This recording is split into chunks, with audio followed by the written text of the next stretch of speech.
spoke to a sister not long ago, and she said she has no problem submitting to a man as long as he submits to his God.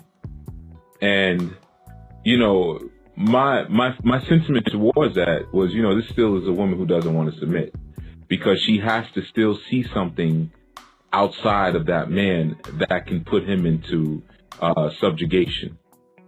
So she never really still wants to see that man on his throne or sitting on his throne or in his full glory, because you have some systems, whether we want to call them mathematical or spiritual, where there are men who say they are God, you know, and that's where the pyramid ends.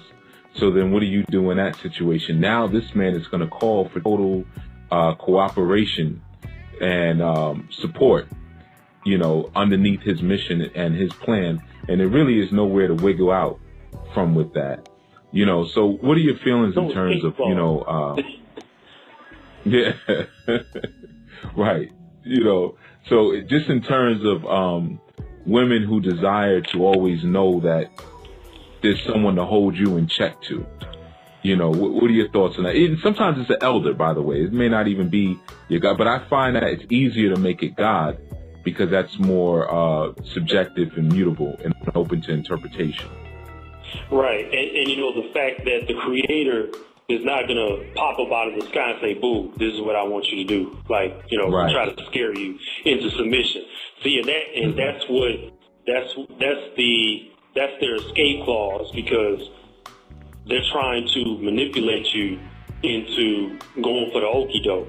Okay, then you get hit with the low uppercut. I mean, it's you know, during a time where you need her to get on board because you see something down the line. Because men are visionary. This is just how we're wired. We're visionary. We know when we're calculating, when we're putting things together, that if I do A, B, C, all the way through Z is going to occur. And we want to take direct action. We want everybody on the same page. So when they're saying that, oh, I'll submit to a man who submits to his deity or to the Creator, well, what they're actually saying is, until they disagree with what you say the Creator is telling you, at that point they've got to do what you say, because that's not what they think the Creator told you. Right. And I've had the experience that when I was still steeped in what I call pseudo-monogamy, and I define that in the next volume of my book. You know, pseudo-monogamy is when a man thinks he's monogamous, or when women think that some men are biologically monogamous, or when a man is faking monogamy. That's pseudo-monogamy. I think, Brother Hu, we should be clear, too, for the listeners, that we agree with monogamy when it's real monogamy, okay? When that man does not need nor want another woman at that time. But men, being men, what is called a concubine or a paramour or an additional consort. And at that point, you know, we're going to go and do what we do. But as far as religion is concerned, that's why we have to have everybody on the same page, because we do not need discord. Because in a polygamous family, everything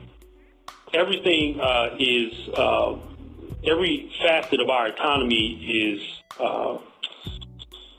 more is at stake economically, because there's more people, and with each wife and child that you add to the family, it's exponential. It's not additional. So if you have 3 children and 1 wife, and there's 5 of you, if you add just 1 wife with no children, that's actually like adding 5 people, because the nature of a person is dynamic, it's not static.